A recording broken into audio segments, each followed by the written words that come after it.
આજે હું તમારી સાથે શેર કરીશ ગુજરાતી સ્ટાઇલ રવાના લાડુની રેસીપી.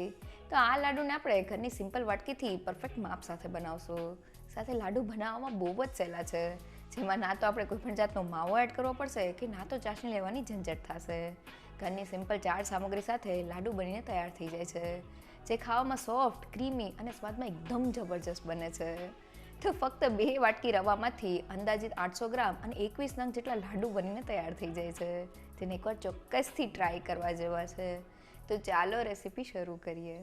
ટેસ્ટી અને મોઢામાં જ મૂકતા ઓગળી જાય તેવા લાડુ બનાવવા માટે મેં અહીંયા રવો લીધેલો છે. તો મેં આ રીતના ઝીણા રવાનો ઉપયોગ કરેલો છે. ઘરમાં જાડો રવો હોય તો તેને મિક્સર જારમાં પીસી લેવો.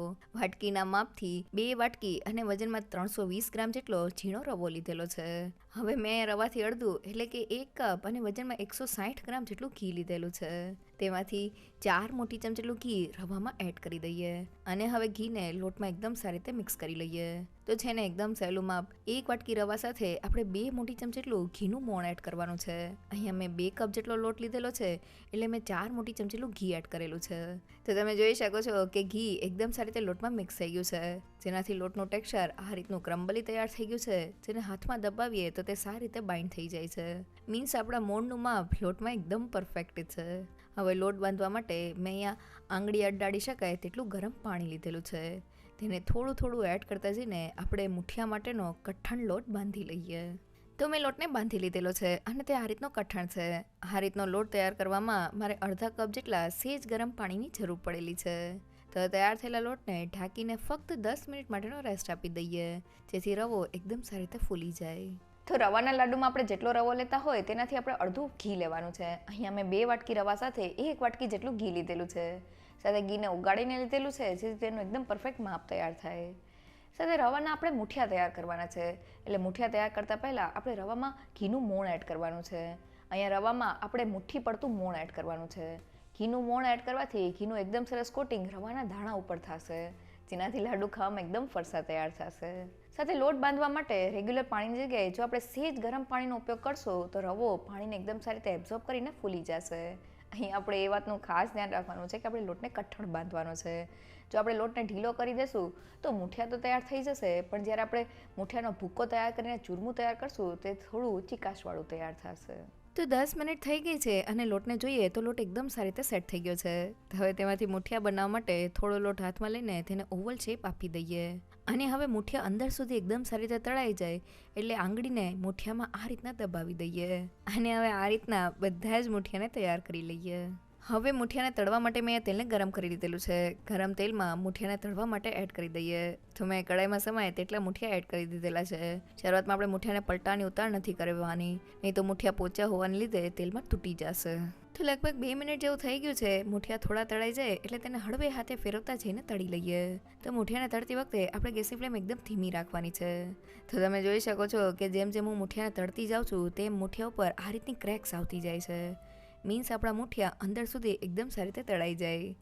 હજી આપણે તેને ત્યાં સુધી તળવાના છે જ્યાં સુધી તે સેજ ગોલ્ડન બ્રાઉન ન થઈ જાય. તો લગભગ 12 થી 13 મિનિટ જેવું થઈ ગયું છે અને મુઠિયા સારી રીતે તળાઈને ઉપરથી થોડા ગોલ્ડન બ્રાઉન થઈ ગયા છે. આપણે તેને વધુ પડતા બ્રાઉન નથી કરવાના. તો હવે ગરમા ગરમ મુઠિયાને છારામાં લઈ લઈએ. તો આપણે એકદમ ક્રિસ્પી મુઠિયા તૈયાર થઈ ગયા છે. હવે આ રીતના બીજા મુઠિયાને પણ તળી લઈએ. તો મેં બધા જ મુઠિયાને તળીને ઠંડા કરી દીધેલા છે.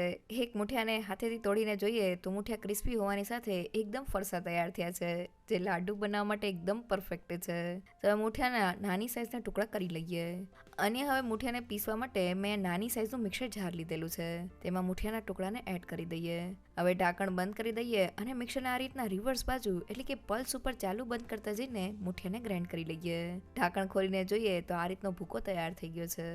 અને હવે લાડુ માટે ચૂરમું તૈયાર કરવા મેં મોટી સાઇઝનો આંક લીધેલો છે. અહીં આપણે લોટ ચડવાના ઝીણા આંકનો ઉપયોગ નથી કરવાનો. હવે તેમાં ગ્રાઇન્ડ કરેલા મુઠિયાને એડ કરી દઈએ અને સારી રીતે ચાળી લઈએ. તો મેં બધા જ મુઠિયાના ભૂકાને ચાળી લીધેલો છે અને વધી ગયેલા આ રીતના થોડા મોટા ભૂકાને ફરી પાછા મિક્સર જારમાં એડ કરી દઈએ અને ગ્રાઇન્ડ કરી લઈએ. અને હવે તેને ચૂરમા સાથે મિક્સ કરી લઈએ. તો તમે જોઈ શકો છો કે રવા લાડુ માટેનું આપણું એકદમ દાણેદાર ચૂરમું તૈયાર થઈ ગયું છે. લાડુ માટે જે આપણે મુઠિયા બનાવ્યા તેને આપણે એકદમ ધીમા ગેસ પર તળવાના છે, જેથી મુઠિયા અંદર સુધી એકદમ સારી રીતે કૂક થઈ જાય. અહીં આપણે મુઠિયાને જો હાઈ ગેસની ફ્લેમ પર તળી લેશું તો મુઠિયા અંદરથી કાચા રહી જશે. સાથે મુઠ્ઠી એકદમ સારી રીતે ઠંડા થઈ જાય પછી જ આપણે તેનો ભૂકો કરીને તેનું ચૂરમું તૈયાર કરવાનું છે. અહીંયા મુઠિયામાં આપણે ઘીનું મોણ એડ કરેલું છે, એટલે ચૂરમું તૈયાર કરતી વખતે આપણે મુઠિયાને મિક્સર જારમાં ડાયરેક્ટ નથી પીસવાના. મિક્સરને જો આપણે પલ્સ ઉપર ગ્રાઇન્ડ કરશું તો મુઠિયામાંથી જરા પણ ઘી રિલીઝ નહીં થાય અને આપણું ચૂરમું પરફેક્ટ તૈયાર થશે. સાથે આપણે લાડુને થોડા દાણેદાર તૈયાર કરવાના છે, એટલે ચૂરમાને ચાળતી વખતે આપણે કોઈ પણ જાડા આંખનો ઉપયોગ કરવાનો છે.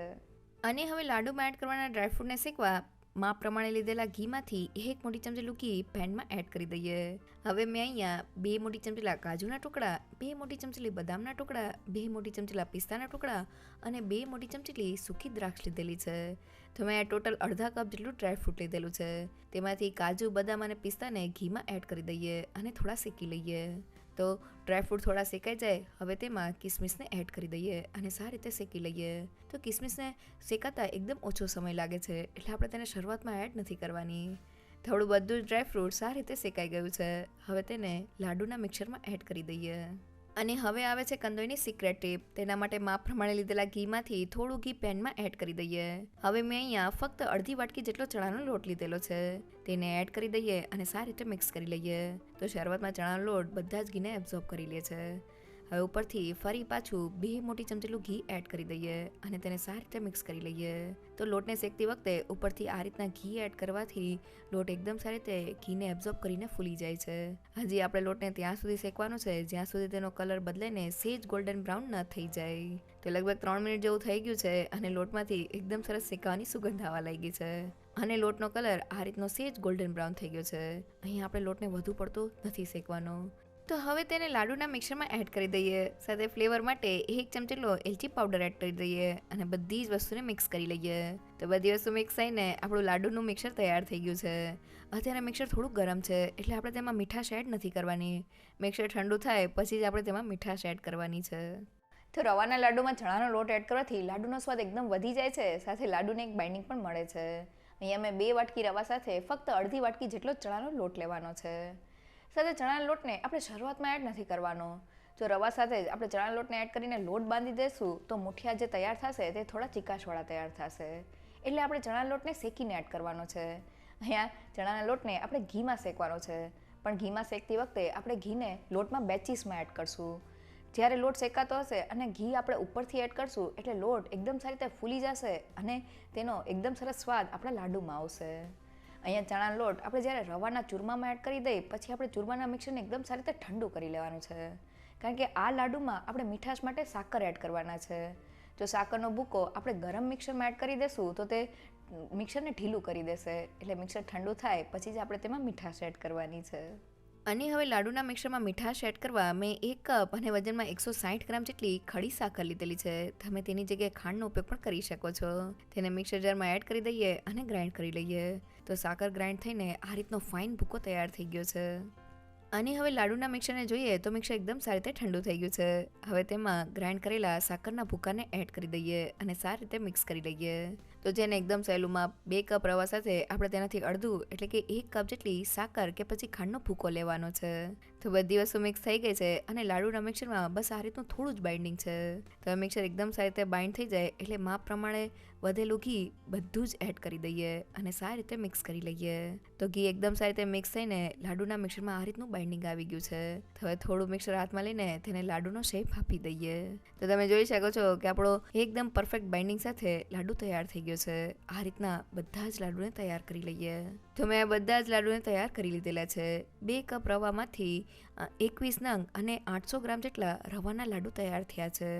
એક લાડુને હાથેથી તોડીને જોઈએ તો લાડુ ખાવામાં એકદમ સોફ્ટ અને મોઢામાં જ મૂકતા ઓગળી જાય તેવા તૈયાર થયા છે. એકવાર જોરથી ટ્રાય કરજો. તો ફક્ત 2 વાટકી રવામાંથી આપણા વજનમાં 800 ગ્રામ અને 21 નંગ જેટલા લાડુ બનીને તૈયાર થઈ ગયા છે, જે સોફ્ટ, ક્રીમી અને મોઢામાં જ મૂકતા ઓગળી જાય તેવા તૈયાર થયા છે. અહીંયા લાડુમાં આપણે મીઠાશ તરીકે સાકરના ભૂક્કાને એડ કરેલો છે. જો તમારે ગોળનો યુઝ કરવો હોય તો તમે થોડા ઘીમાં ગોળને ઓગાળીને લાડુમાં એડ કરી શકો છો. અહીંયા તમારે ગોળનો કોઈ પણ જાતનો પાયો નથી કરવાનો. લાડુ બનાવતી વખતે બસ તમારે અમુક વાતનું ધ્યાન રાખવાનું છે. પહેલી એ કે રવામાં તમારે મુઠ્ઠી પડતું મોણ એડ કરવાનું છે અને રવાનો લોટ બાંધતી વખતે થોડા ગરમ પાણીનો ઉપયોગ કરવાનો છે અને લોટને કઠણ બાંધવાનો છે. સાથે લોટમાંથી તૈયાર થયેલા મુઠિયાને એકદમ ધીમા ગેસ પર તળી લેવાના છે અને તે ઠંડા થાય એટલે તેને ગ્રાઇન્ડ કરીને તેનું ચૂરમું તૈયાર કરી લેવાનું છે. અને ચૂરમામાં થોડો શેકેલો ચણાનો લોટ એડ કરવાથી લાડુનો સ્વાદ એકદમ વધી જાય છે. સાથે લાડુમાં જ્યારે તમે સાકર એડ કરો ત્યારે લાડુનું મિક્સર એકદમ ઠંડુ થાય પછી જ તમારે તેમાં સાકર એડ કરવાની છે, જેથી સાકરનું જરા પણ પાણી ન થાય. રવાના લાડુની રેસીપી જો તમને ગમી હોય તો મને કમેન્ટ સેક્શનમાં જરૂરથી કહેજો. સાથે મારા વિડીયોને લાઇક અને ફ્રેન્ડ્સ અને ફેમિલીમાં શેર કરજો અને મારી ચેનલને સબસ્ક્રાઈબ કરવાનું ના ભૂલશો. તો ફરી મળીએ એક નવી રેસીપી સાથે.